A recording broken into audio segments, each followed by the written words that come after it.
Ceci est un livre audio autogénéré par Google. Pour une culture de la vie et de la découverte. Laissez-moi écrire les chants d'une nation et peu m'importe qui écrit ses lois. Daniel O'Connell, patriote irlandais. La passivité croissante de la vie quotidienne, l'augmentation des heures de loisirs, inemployées ou mal employées, sont de nature à provoquer une nette dégénérescence de l'être humain. Loisirs sportifs, loisirs touristiques, loisirs culturels, tels sont les trois aspects complémentaires d'un même besoin social, la conquête de la dignité, la recherche du bonheur. Léo Lagrange, sous-secrétaire d'État au sport et à l'organisation des loisirs du Front populaire. À cet égard, je ne crois pas qu'en contemplant ce qu'Ilya Ehrenburg appelle les trésors qu'elle a jetés à toute la terre, la France ait à se défendre d'une fierté justifiée. Mais la flamme claire de la pensée française, comment eût-elle pris et gardé son éclat si inversement, tant d'éléments ne lui avaient été apportés par l'esprit des autres peuples? La France a pu, de siècle en siècle et jusqu'au drame présent, maintenir à l'extérieur le rayonnement de son génie. Cela lui eût été impossible si elle n'avait eu le goût et fait l'effort de se laisser pénétrer par les courants du dehors. En pareille matière, l'autarcie mènerait vite à l'abaissement. Sans doute, dans l'ordre artistique, scientifique, philosophique, l'émulation est-elle un ressort dont il ne faut pas que l'humanité soit privée, mais les hautes valeurs ne subsisteraient pas dans une psychologie outrée de nationalisme intellectuel. Nous avons une fois pour toutes tiré cette conclusion que c'est par de libres rapports spirituels et moraux, établis entre nous-mêmes et les autres, que notre influence culturelle peut s'étendre à l'avantage de tous et qu'inversement peut s'accroître ce que nous valons. Charles de Gaulle. Discours prononcé à Alger le 30 octobre 1943, à l'occasion du 60e anniversaire de l'Alliance française. Je lis aujourd'hui un budget d'avenir, le texte publié par notre ministère de la Culture et de la Communication pour le projet de loi de finances 2017. Il décrit un budget de la culture en augmentation de 5,5%, 1,1% du budget total de l'État, et présente une panoplie de mesures et de secteurs d'intervention extrêmement divers et intéressants. Cependant, en même temps je vois des programmes de divertissement télévisés qui, chez nous comme dans toute l'Europe, abêtissent, infantilisent et dépolitisent. Je constate aussi que depuis le début du XXIe siècle, les enfants ont perdu 2 heures de sommeil par nuit, que leur capacité de concentration intellectuelle a baissé et que de 4 à 14 ans, ils passent en moyenne 3 heures par jour devant un écran. De 16 à 24 ans, les ados et les jeunes y passent, eux, au moins 4 heures, plus à partir de 14 ans, près de 2 heures par jour sur les réseaux sociaux. Cette consommation d'images se fait généralement en solitaire et, particulièrement pour les garçons, s'attache à des jeux de guerre ou de violence urbaine, impliquant constamment des meurtres ou des abus de toutes sortes. Pour les filles, on livre des produits de séduction mutuelle assurés qui les réduisent à des objets consommables, soit en dévoilant leur corps, soit en voilant leur esprit. La réponse que donnent les adultes qui participent à cet univers est que ces deux choses n'ont rien ou peu de choses à voir. Je pense au contraire qu'il est impératif pour construire un monde meilleur et plus juste, de prendre à bras le corps ce paradoxe entre l'effort public apparemment méritoire, du moins en période électorale, et le résultat social désastreux que tout parent peut constater. J'amène ce sujet en tête de mon projet présidentiel car si nous vivons une occupation financière qu'il faut combattre, nous sommes en même temps soumis par ces forces financières à une occupation culturelle. Le dénominateur commun est de propager une conception du monde fondée sur la perception immédiate, la possession, la cupidité et l'absence de respect de l'autre entretenant un sommeil de la raison qui engendre des monstres. En d'autres termes, il ne faut pas que la culture reste comme aujourd'hui une distraction entre les mains de privilégiés, mais que l'art et la science, c'est-à-dire le domaine où s'exprime la création qui est le propre de l'homme, soient rendus au peuple et aux jeunes. L'enjeu est une guerre entre une culture de la mort et ce que doit être une culture de la vie, de l'émancipation et de la découverte. Car nous sommes en guerre. Un nombre croissant de Français le comprennent sur le plan de l'exploitation et de l'exclusion financière, mais ce qu'ils ne perçoivent pas toujours, c'est que le champ de bataille où se livre cette guerre est leur esprit. Elle plonge ses racines dans l'abandon progressif par notre société d'un engagement sans compromis pour la recherche de la vérité dans la science, dans l'art et dans les relations entre ceux que Jaurès appelait les individus humains. Tout le monde reconnaît, dans la théorie, les salons et les couloirs du ministère que la culture est une dimension fondamentale de l'humanité, mais personne ne s'interroge sur ce que devrait être son contenu pour créer un environnement de vie, de découverte, d'émancipation et de générosité humaine.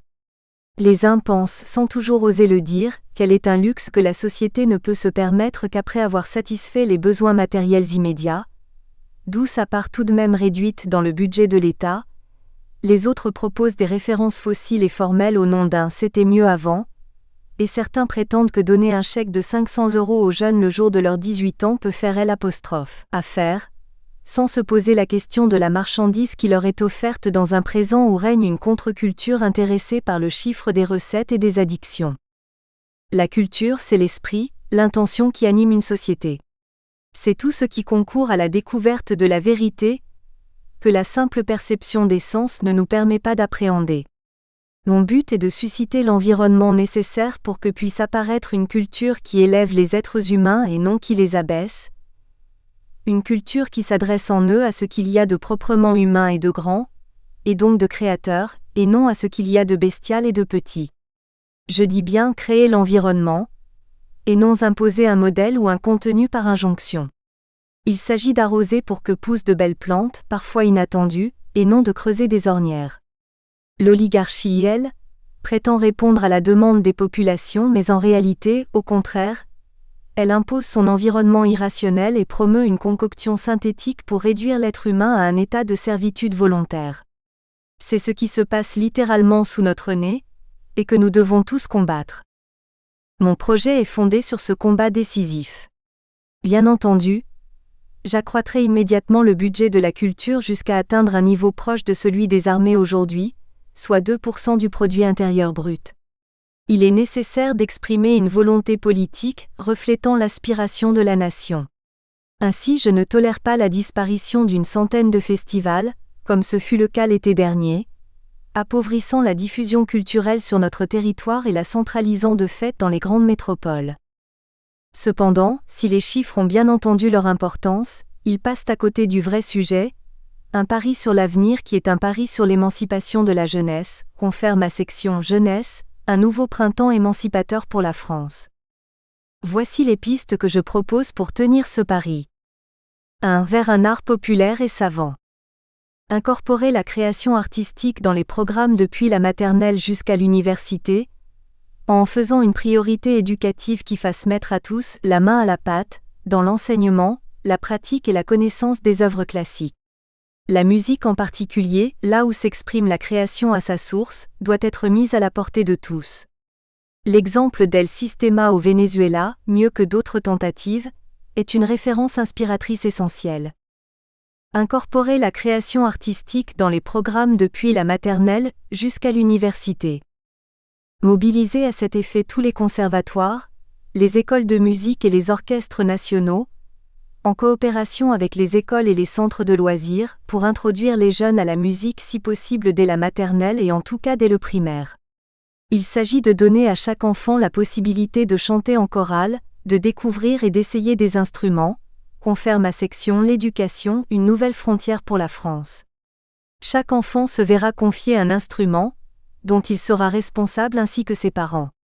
Même si mon objectif est de créer une armée d'amateurs plutôt qu'un bataillon de professionnels, l'État doit aider les jeunes qui souhaitent ensuite en faire leur métier à acquérir un bon instrument, à condition qu'en échange ils encadrent gratuitement les ateliers d'apprentissage collectif au moins 2 heures par semaine.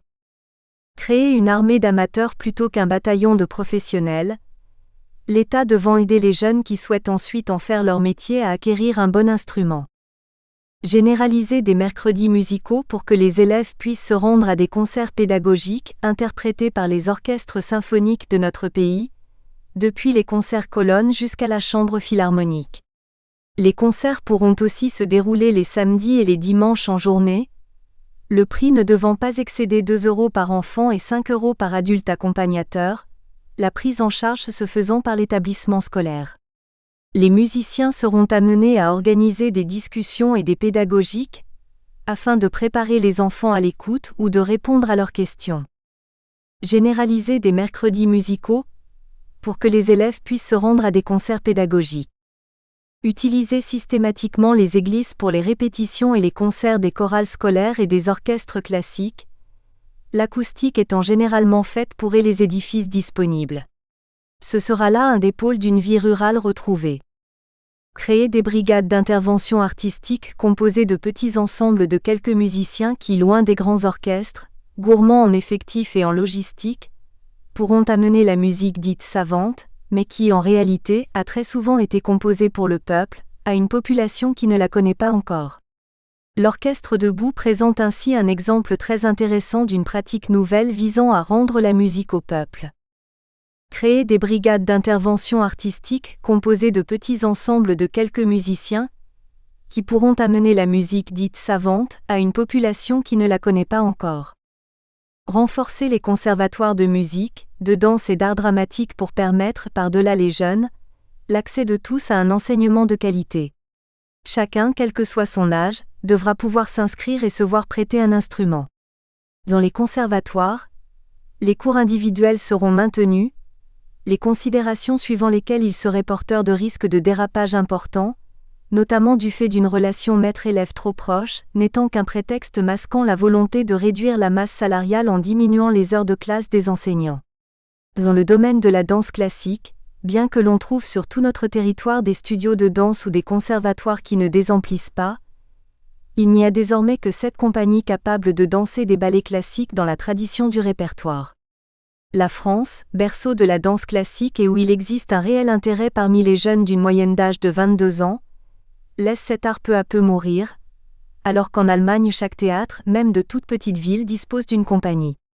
Je me battrai pour qu'on ne laisse pas disparaître des centres d'excellence comme celui du ballet de Bordeaux. Renforcer les conservatoires de musique, de danse et d'art. Redonner aux artistes des arts visuels un sens du métier. Les écoles régionales des beaux-arts n'enseignent plus le b.a.-ba de la composition académique, ni le nécessaire apprentissage des techniques. Paradoxalement, l'on apprend souvent mieux à dessiner au sein d'une bonne structure locale d'amateurs que dans une école. Redonner aux étudiants le vocabulaire et la grammaire artistique indispensables à la création, c'est les aider à juger de leur réelle capacité à produire et aider les artistes à se ressaisir pour s'identifier à ce qu'ils savent et aiment réellement faire, et non à ce qu'ils vendent. Cette mesure exigera une réforme en profondeur des institutions de formation, beaux-arts, universités, écoles d'art diverses. À partir de leur 3e année, les étudiants devront être à même de reproduire et d'expliquer les grandes œuvres de l'histoire de l'humanité. Cette étape élémentaire est indispensable pour constituer les musées de l'imaginaire que je propose, et y populariser les œuvres savantes. Les écoles régionales des beaux-arts devront enseigner le b.a.-ba de la composition académique et le nécessaire apprentissage des techniques. 2. Pour un art et une science de proximité. Créer des musées de l'imaginaire dans toute la France, y compris dans les DROM-COM, afin de mettre à la disposition du public tous les grands chefs-d'œuvre de l'histoire universelle sous forme de reproduction. Ainsi chacun, jeune ou moins jeune, n'attendra pas d'aller au Louvre pour s'interroger sur ce qu'est une chose de beauté, entrevue auparavant sous forme d'images sur Internet. Il s'agit de démultiplier les plus grands musées du monde dans un but de socialisation et d'éducation mutuelle, impossible à atteindre sur des ordinateurs. Le travail non seulement technique, mais aussi historique et philosophique nécessaire à ces reproductions, mobilisant les moyens modernes pour y procéder, sera le vecteur d'une renaissance artistique dans les écoles d'art régionales. Un dialogue permanent pourra alors s'établir entre professeurs et élèves d'écoles d'art et simples amateurs. Ces musées pourront accueillir des expositions d'œuvres originales que mettront à leur disposition les musées nationaux en puisant dans leurs réserves. Les expositions ne devront pas être la bonne idée d'experts, mais leur présentation sera organisée en prenant en compte l'avis des principaux intéressés, y compris du public d'amateurs régionaux. Ils seront aussi un lieu permettant de découvrir les produits de l'industrie et de l'artisanat locaux. Des ateliers pratiques permettront aux visiteurs en général et aux jeunes en particulier de comprendre comment sont produites les choses qu'ils consomment. En se plongeant dans les modes de production, ils auront davantage vocation à participer activement à la vie sociale et à devenir eux-mêmes inventeurs dans la société nouvelle. L'objectif à atteindre à moyen terme est d'ouvrir un musée vivant de l'imaginaire pour 500 000 habitants, et à moins de 30 à 45 minutes de trajet. Objectif à atteindre à moyen terme: ouvrir un musée vivant de l'imaginaire pour 500 000 habitants et à accent grave moins de 30 à 45 minutes de trajet. Ouvrir un palais de la découverte par région afin que, comme dans le palais de la découverte à Paris, il soit organisé autour d'expériences scientifiques pour mettre ses visiteurs dans les pas des découvreurs et stimuler les capacités créatrices de tous. Ils seront une infrastructure clé pour les écoles et une inspiration pour l'élaboration des programmes scolaires, rompant avec l'apprentissage abétissant de formules. Comme à Paris, ils seront munis d'un planétarium afin de rendre plus familier l'univers qui nous entoure. Un palais de la découverte par région, pour mettre ses visiteurs dans les pas des découvreurs. Mettre à la disposition de chaque département un télescope d'au moins 80 cm de diamètre. Chaque enfant pourra ainsi se familiariser avec l'espace en observant au moins une fois dans sa vie la voûte céleste, les planètes ou même des galaxies. Les proverbiales soirées chamallows des centres de loisirs pourront dès lors s'enrichir de séances de découverte de l'espace. Faire des centres de loisirs un pilier du brassage culturel afin que les jeunes désensibilisés par la société des écrans et une télé, fausse réalité, puissent se réapproprier le monde réel. Nous ne devons pas laisser la spontanéité de l'associatif céder le pas aux marchands de passe-temps. Il faut donner aux structures d'accueil les moyens de faire venir plus d'intervenants extérieurs et d'aller à eux. Des séjours à la ferme, par exemple, pourront réconcilier les citadins avec une écologie humaine, celle de l'agriculteur maintenant la nature. Encadrés par des aînés expérimentés, les jeunes pourront participer à des chantiers de fouilles archéologiques, aujourd'hui souvent arrêtés faute de moyens. Ajoutons que les grands travaux du futur lancés par mon projet à l'échelle de toute l'Europe et de l'Eurasie multiplieront, au cours des excavations, les occasions de découverte du passé et de contact avec des jeunes d'autres pays. Ce type de projet permettra non seulement de mettre au jour un patrimoine fabuleux mais plus encore, il aidera la génération du tout de suite, induit par les médias et la publicité de masse, à se familiariser avec le temps long de la naissance et de l'érosion des sociétés et des espèces. Faire des centres de loisirs un pilier du brassage culturel afin que les jeunes désensibilisés par la société des écrans et une télé fausse réalité puissent se réapproprier le monde réel. Rétablir le sport de proximité comme discipline physique et mentale de la maîtrise du corps et du vouloir vivre en commun. Il s'agit de présenter systématiquement l'alternative aux dérives du sport business, qui ont rabaissé l'activité physique au dangereux culte de l'athlète et poussent les jeunes à vouloir ressembler aux idoles promues par les médias plutôt que de développer leur richesse intérieure. Je me battrai pour que soit financé un grand effort national d'équipement sportif, afin d'assurer que la pratique de tous les sports soit accessible à tous et près de chez eux. L'argent public doit financer les piscines et les terrains de foot, ainsi que les éducateurs en organisant l'accès. Aucun argent public ne devra financer la construction de stades de plus de 15 000 places, et tout projet privé devra régler à la collectivité 80% des dépenses de voirie nécessaires à la mise en desserte de la nouvelle enceinte. Il faut à tout prix stopper la folie financière, associée à celle du Monopoly mondial, dans laquelle s'est lancé un sport professionnel devenu les jeux de cirque de notre temps. Rétablir le sport de proximité comme discipline physique et mentale de la maîtrise du corps et du vouloir vivre en commun. 3. L'audiovisuel pour redonner l'art et la science au peuple. L'art et la science de proximité créeront les conditions pour que chacun puisse se projeter dans le long terme de l'espace-temps, à la fois dans le passé et dans le futur, élargissant ainsi son identité par-delà tout communautarisme. C'est en partant du plus près que l'on pourra voir le plus loin. Chacun sera mis à même de se forger un caractère qui aille au-delà de son intérêt immédiat, et de se considérer dès lors comme un acteur de l'histoire universelle. Le sentiment du beau et du vrai, redécouvrir en nous ce que les grands hommes du passé ont trouvé en eux-mêmes, marcher dans leurs pas, les rattraper, se hisser sur leurs épaules et transmettre aux autres ce que nous voyons depuis ce poste d'observation mentale, les chefs d'œuvre de la poésie universelle comme les chants d'étoiles, est la meilleure garantie contre toute conception étroite et fausse de l'identité. En bref, Il y a une culture française, mais elle a toujours été enrichie d'influences extérieures que sa nature même l'a portée à absorber et parfois à élever. C'est pourquoi je propose, pour accompagner et renforcer l'impact de l'art et de la science de proximité, de mobiliser l'audiovisuel pour mettre à la portée de tous les grandes découvertes et les événements artistiques déterminants pour notre futur. Une gestion et une animation de France 5 pour en faire réellement la chaîne des idées et de la transmission d'une culture éducative exigeante.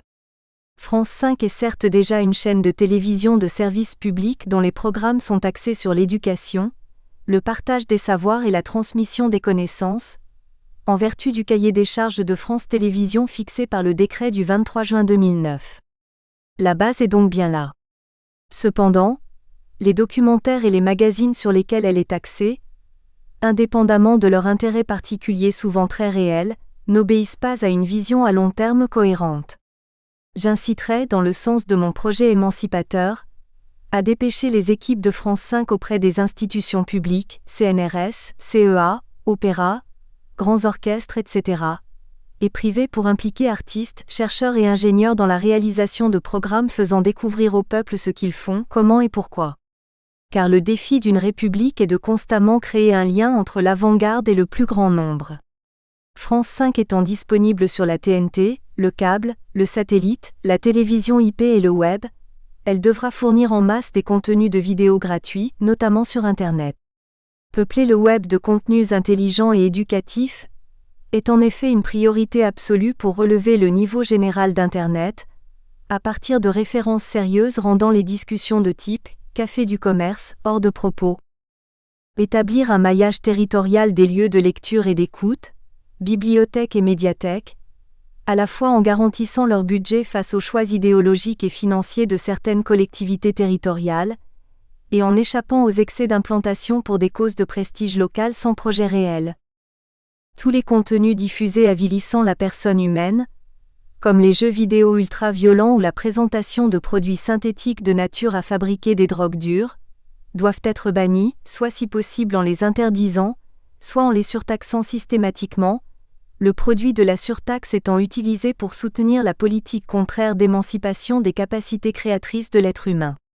Il s'agit de donner un signe de détermination, étant entendu que la diffusion de contenus positifs ludiques et éducateurs est, en amont, le meilleur contrepoison contre toutes les menaces d'évasion vers le virtuel et de radicalisation.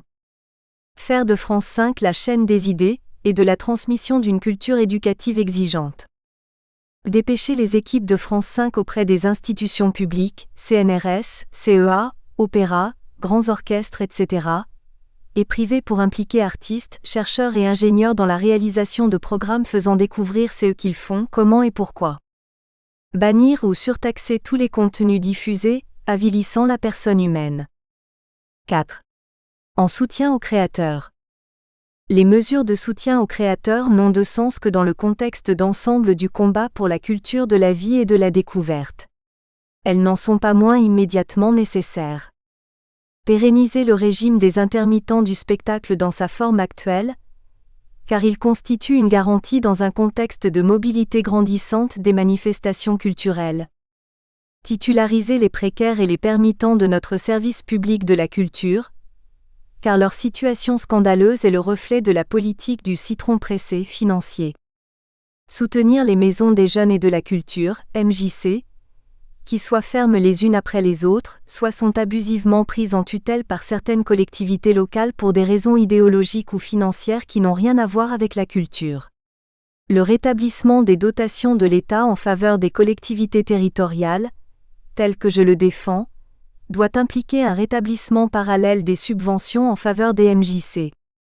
Arrêter la priorité financière dans la gestion des conseils d'administration des établissements culturels, et y introduire une priorité humaine dans les orientations stratégiques.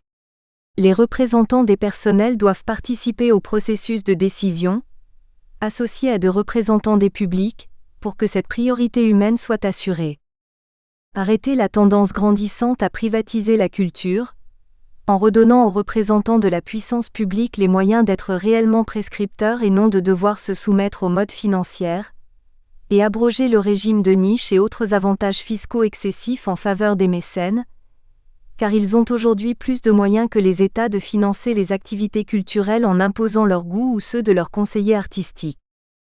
Pérenniser le régime des intermittents du spectacle dans sa forme actuelle. Titulariser les précaires et les PERMITTENTS de notre service public de la culture. Arrêter la tendance grandissante à privatiser la culture.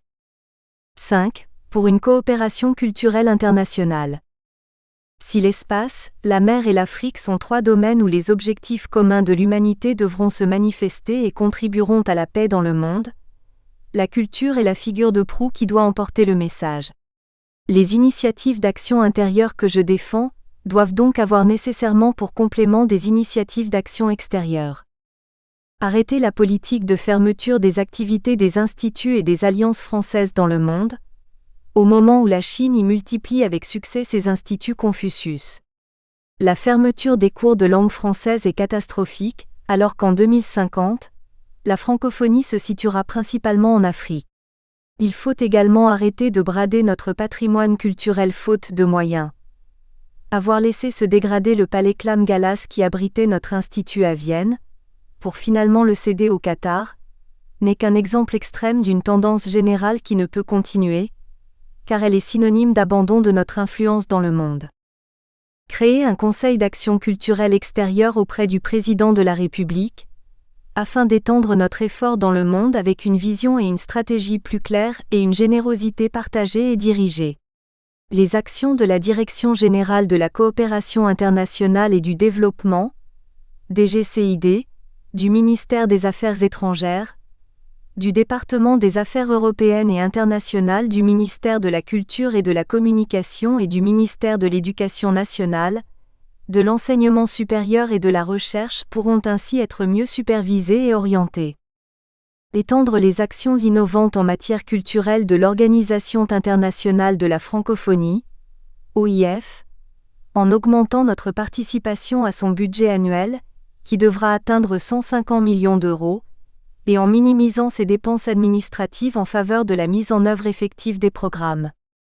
Mettre en place un véritable forum européen de la culture, pour impliquer les intellectuels européens dans une culture de la découverte et de respect du peuple, correspondant aux vraies valeurs européennes et non aux pratiques antidémocratiques de l'Union européenne.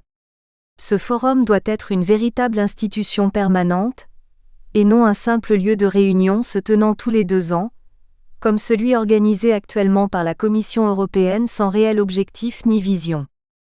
Créer une agence mondiale de la traduction, pour faire connaître à l'extérieur nos réalisations et celles des autres à notre pays, à travers un développement plurilingue qui éveille à l'accueil de l'autre et enrichisse notre propre culture. Arrêter la politique de fermeture des activités des instituts et des alliances françaises dans le monde. Étendre les actions innovantes en matière culturelle de l'Organisation internationale de la francophonie, OIF. Créer une agence mondiale de traduction pour faire connaître nos productions. Mon engagement est de sortir d'une culture pour chacun, sans autre référence que sa valeur marchande, en suscitant une culture pour tous reposant sur une familiarisation constante avec les œuvres, dans un contexte social qui éveille la recherche partagée du beau et du vrai. La culture est l'enjeu principal de la politique pour qu'à la fois revive notre patrie, et naisse la République universelle. Car une société sans créateur devient une société sans liberté, dans laquelle le sommeil de la raison et l'arbitraire d'émotions irrationnelles engendrent des monstres. Jeunesse, un nouveau printemps émancipateur pour la France. Le bonheur en cette aube était de vivre. C'est le sentiment que le jeune poète anglais Wordsworth éprouva lors des premières journées de notre Révolution. C'est ce même sentiment d'espérance et de renouveau que je voudrais inspirer aujourd'hui dans notre pays. Nous en sommes loin, très loin. Plus de 70% de nos jeunes sont convaincus que la société ne leur donne pas les moyens de montrer ce dont ils sont capables. Rapport France Stratégie. Près des 2/3 des 18 à 29 ans ne votent pas, et la politique de François Hollande vis-à-vis de la jeunesse a été un échec, alors qu'il en avait fait une priorité. En fait, la France a sacrifié ses jeunes, oublié des politiques publiques et devant supporter à la fois la charge d'emprunt privé à des taux d'intérêt réels élevés, une fois l'inflation déduite, et le poids d'une dette publique accumulée par la complaisance des gouvernements vis-à-vis du monde de l'argent. La première chose à dire est qu'un pays qui livre les jeunes au désenchantement du travail et à l'abstention politique n'a pas d'avenir. Un pays qui ne combat pas pour son futur et se résigne à gérer ne peut épanouir et mobiliser sa jeunesse. Ma politique visant précisément à mener ce combat doit donc, par sa substance même, permettre cette mobilisation. Il ne s'agit pas d'un plan pour la jeunesse comme une chose en soi, mais d'un projet d'action rapide pour susciter les forces créatrices, sans confiscation sociale des savoirs et des pouvoirs et en retissant le lien collectif. Les orientations phares suivantes en sont les étapes. Offrir dès le départ à chaque enfant l'accès à tout ce que l'humanité a conçu de meilleur. Dès la maternelle, les inégalités de vocabulaire entre enfants seront progressivement réduites par le développement de la confiance en soi, en aidant l'enfant à verbaliser ses découvertes avec ses camarades. L'exigence et le plaisir du jeu ne sont pas deux choses opposées, comme l'ont montré les méthodes Montessori ou Freinet. Les expérimentations d'enseignants en milieu défavorisé, avec un recours à ces méthodes ou souvent plus empiriquement, doivent inspirer un enseignement délivré des injonctions venues d'en haut, trop détaillées et trop basées sur les compétences formelles. Il faut en même temps améliorer la situation relative des enfants par une forte revalorisation des allocations familiales, car les études de l'UNICEF nous placent à un rang mauvais ou médiocre pour le taux de pauvreté des enfants et les inégalités en matière d'enseignement et de santé. Le respect doit exister dès le départ. Le chômage des jeunes étant en grande partie un problème d'échec scolaire, c'est dès le CP puis le CM2 qu'un contrôle approfondi des compétences en compréhension écrite et orale nécessaires pour l'entrée en 6e doit être effectué. Un soutien systématique en faveur des élèves en difficulté doit être prévu à chaque étape. Dès la maternelle, réduire progressivement les inégalités de vocabulaire. Coupler exigence et plaisir du jeu, avec les méthodes Montessori ou Freinet. Revaloriser fortement les allocations familiales. Contrôle des compétences en compréhension écrite et orale dès le CP puis en CM2. Les établissements publics et privés sous contrat doivent être, dans ce contexte, soumis à des objectifs de mixité sociale. Santé et alimentation. La santé, l'alimentation et la surveillance doivent être justement assurées à l'école et au-delà. Un infirmier doit être constamment présent, à temps complet, dans chaque établissement et un médecin 3 fois par semaine pour 500 élèves. Les soins dentaires et des yeux doivent être gratuits, et des petits déjeuners doivent pouvoir être servis aux élèves dont la famille ne peut les assurer.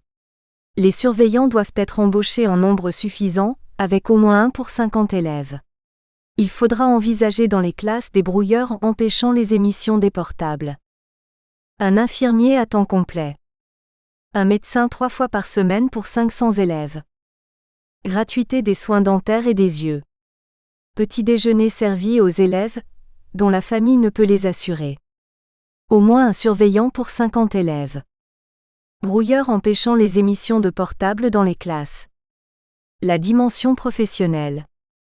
Une dimension professionnelle doit être introduite dans l'enseignement général entre la 6e et la 3e, pour que la filière professionnelle ne soit plus une voie à part perçue comme un déclassement. Dans cette filière, le bac pro doit être rétabli à 4 ans et les crédits pédagogiques affectés au lycée professionnel augmentés de 40% pour rétablir au moins leur niveau de 2012. Des enseignants chevronnés doivent être nommés dans les écoles difficiles, avec des avantages en traitement et en logement. Il faut renforcer les écoles de la deuxième chance et les EPID, établissements publics d'insertion de la défense, tout en créant des internats scolaires de proximité, pour que les jeunes en difficulté soient réinsérés dans la société. Le décrochage, qui est le mal de notre enseignement, ne peut plus être toléré. Bac pro rétabli à 4 ans, et augmentation de 40% des crédits pédagogiques affectés au lycée professionnel. Renforcer les écoles de la deuxième chance et les EPID. Créer des internats scolaires de proximité. Garantie jeunes et allocation. Le dispositif de garantie jeunes, réservé aux moins de 26 ans très éloignés du marché du travail, piloté pendant 1 an par des missions locales et désormais étendu à toute la France, est une initiative excellente mais dont les conditions d'application doivent être améliorées. L'indemnité perçue par les jeunes, sous réserve de leur assiduité, doit être portée à 600 € par mois. Un suivi de leur accompagnement intensif doit être mis en place après l'année de prise en charge, notamment pour garantir que les entreprises les insérant assument le financement de leur formation. Les trajectoires et les parcours de succès différents, comme les compagnons du devoir, les maisons familiales rurales ou les apprentis d'Auteuil ne doivent plus être bridés.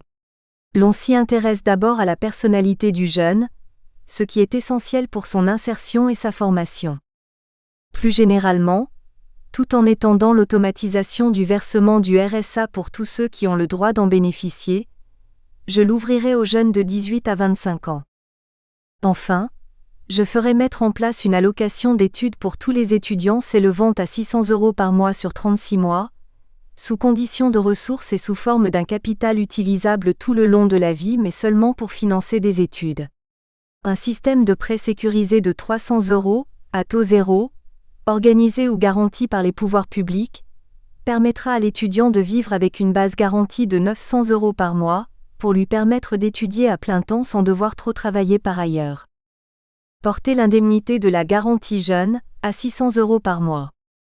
Mettre en place un suivi de leur accompagnement intensif.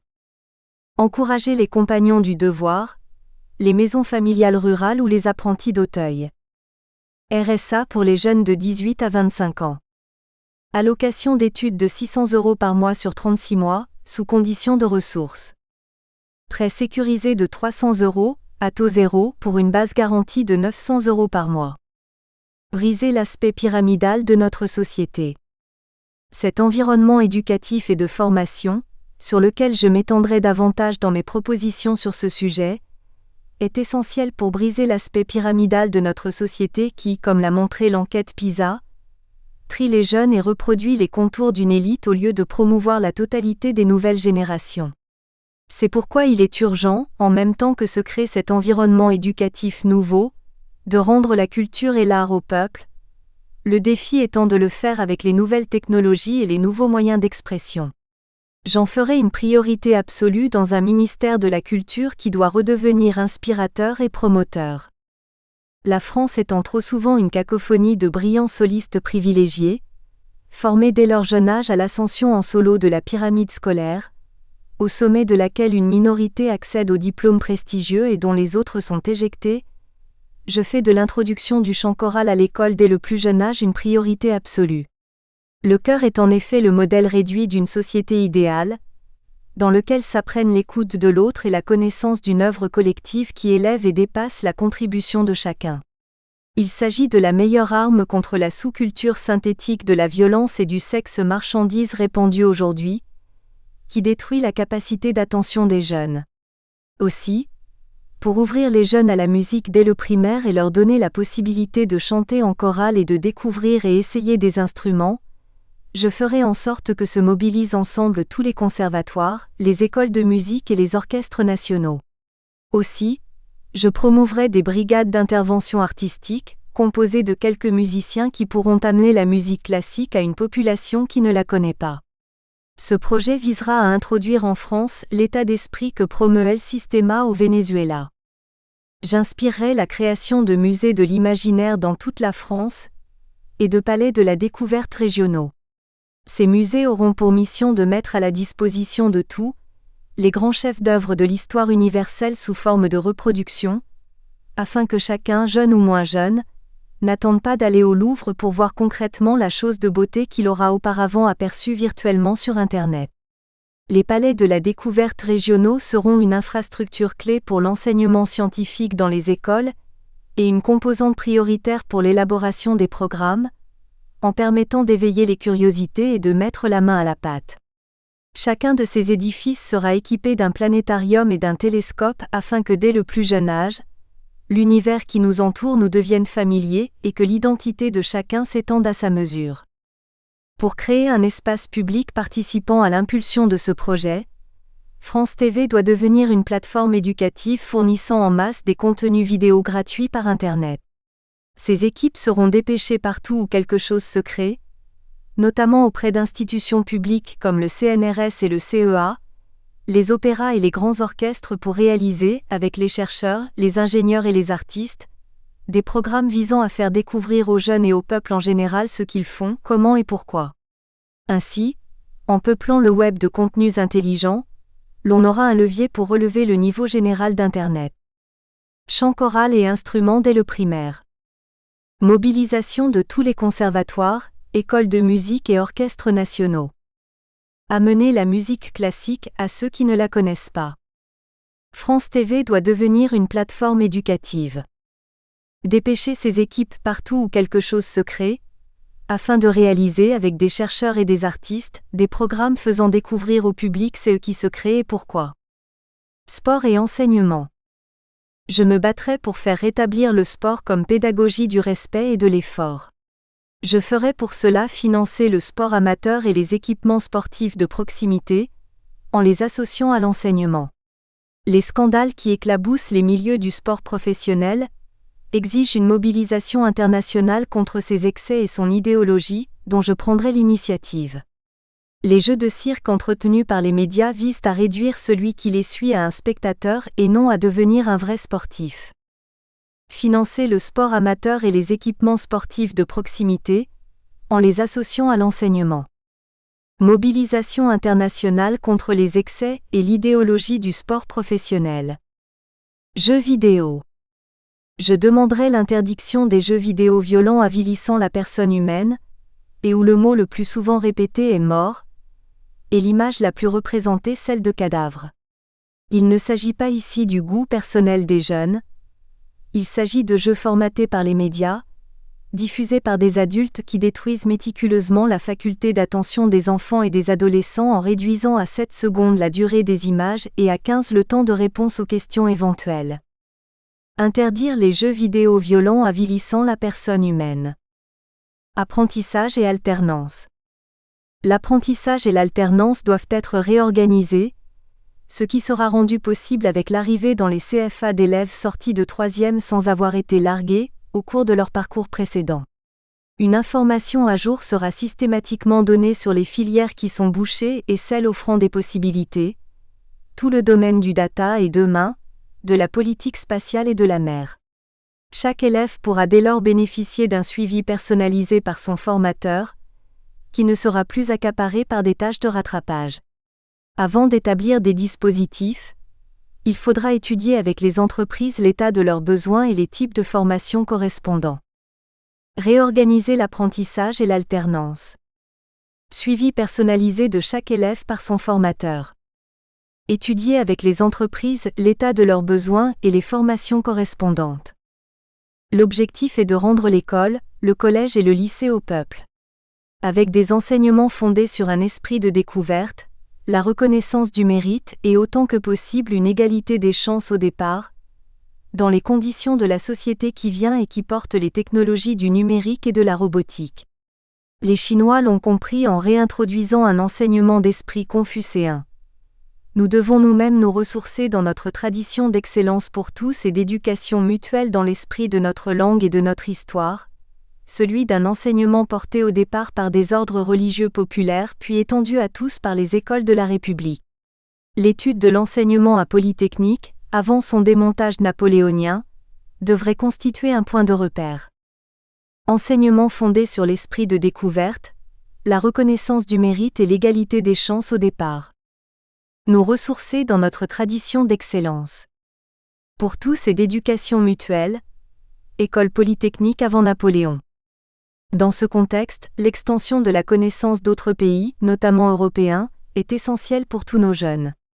C'est pourquoi j'insisterai pour que le financement des programmes Erasmus+ soit doublé d'ici 2020, quel que soit le sort institutionnel de l'Europe future.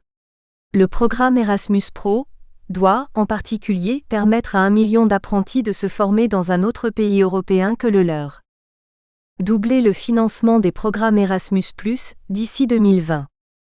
Erasmus Pro doit permettre à 1 million d'apprentis de se former dans un autre pays européen que le leur. Dans l'esprit de ce nouveau printemps émancipateur, je proposerai d'étendre le droit de vote à 16 ans, car c'est aujourd'hui l'âge auquel on doit devenir citoyen.